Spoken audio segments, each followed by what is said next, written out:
Une fois n'est pas coutume, je vais prendre la parole avant que nous entendions les lectures.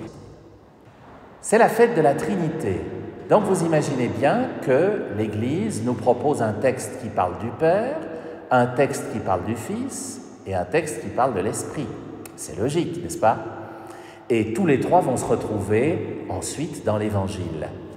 La question que je vous pose, c'est est-ce que vous arriverez à repérer lequel des textes parle du Fils, lequel des textes parle de l'Esprit et lequel des textes parle du Père, entre la première lecture, le psaume, et la deuxième? Je reviens vers vous après pour récolter les réponses.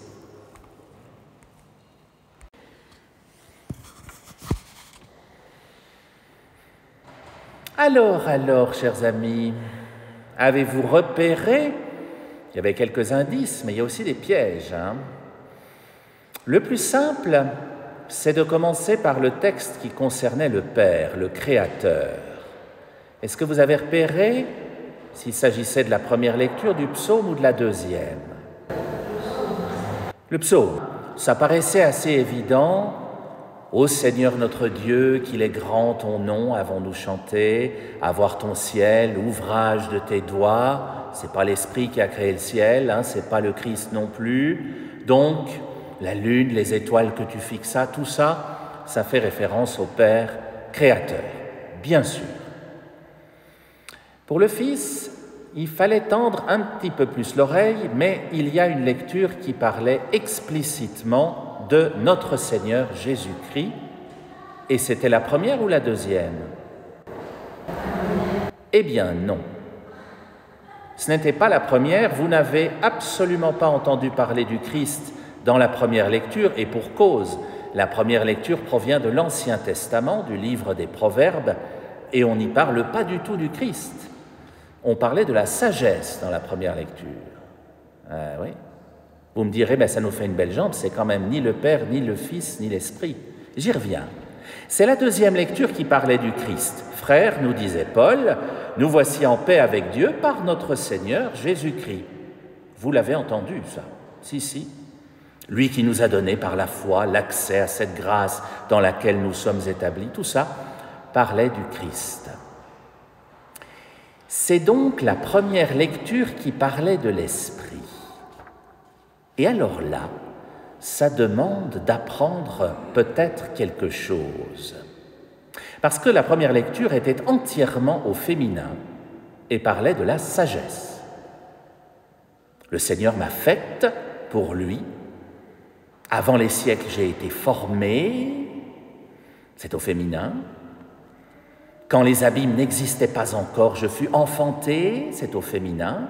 Avant que les sources jaillissent, avant que les montagnes soient fixées, avant les collines, je fus enfantée, dit la sagesse. Mais de qui parle-t-on?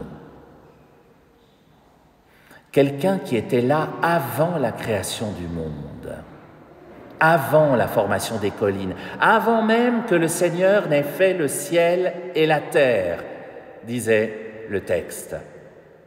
Mais c'est l'Esprit, bien sûr. Souvenez-vous de vos Bibles. Première page, livre de la Genèse, chapitre 1. Avant que le Seigneur n'ait fait le ciel et la terre, l'Esprit du Seigneur planait sur les eaux. L'Esprit était là, avant la création du monde. Et c'est tout ce que cette première lecture nous disait, en parlant de la sagesse. Alors évidemment, dans notre esprit francophone, c'est pas facile, parce que le mot « esprit » est masculin. Seulement, chers amis, si vous parliez hébreu, la langue de Jésus, ça changerait tout. Parce qu'en hébreu, le mot « esprit », « ruach », si je le prononce en hébreu, c'est un mot féminin, figurez-vous. Et oui, mesdames, il y a du féminin en Dieu. Et comment? Ça me fait toujours éclater de rire quand on parle de démasculiniser Dieu. Vous avez peut-être entendu ces débats récemment avec toutes les questions de genre. On trouve que Dieu le Père est trop père, n'est-ce pas? Donc il faudrait démasculiniser tout ça. mais il faudrait plutôt rappeler qu'il y a tout en Dieu, pas seulement du masculin, il y a du féminin, l'Esprit Saint, pour n'importe quel esprit hébraïque, pour n'importe quelle personne qui parle la langue de Jésus, l'Esprit Saint, c'est féminin, bien sûr. Alors en français, évidemment, ce n'est pas facile à concevoir, il nous faut déconstruire un petit peu notre vision de l'esprit, mais pour Jésus, c'était une évidence, l'esprit est féminin. Il y a du féminin en Dieu, et dans le livre des Proverbes, on parle de la sagesse de Dieu. La sagesse, c'est un des attributs de l'esprit, bien sûr. J'espère donc que vous verrez Dieu différemment désormais.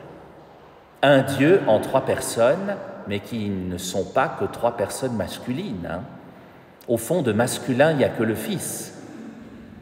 Le Père ne s'est jamais incarné, on ne sait pas quel visage il aurait s'il s'incarnait, notre Dieu créateur. Et on dit dans le livre de la Genèse qu'il a créé l'homme et la femme ensemble à son image.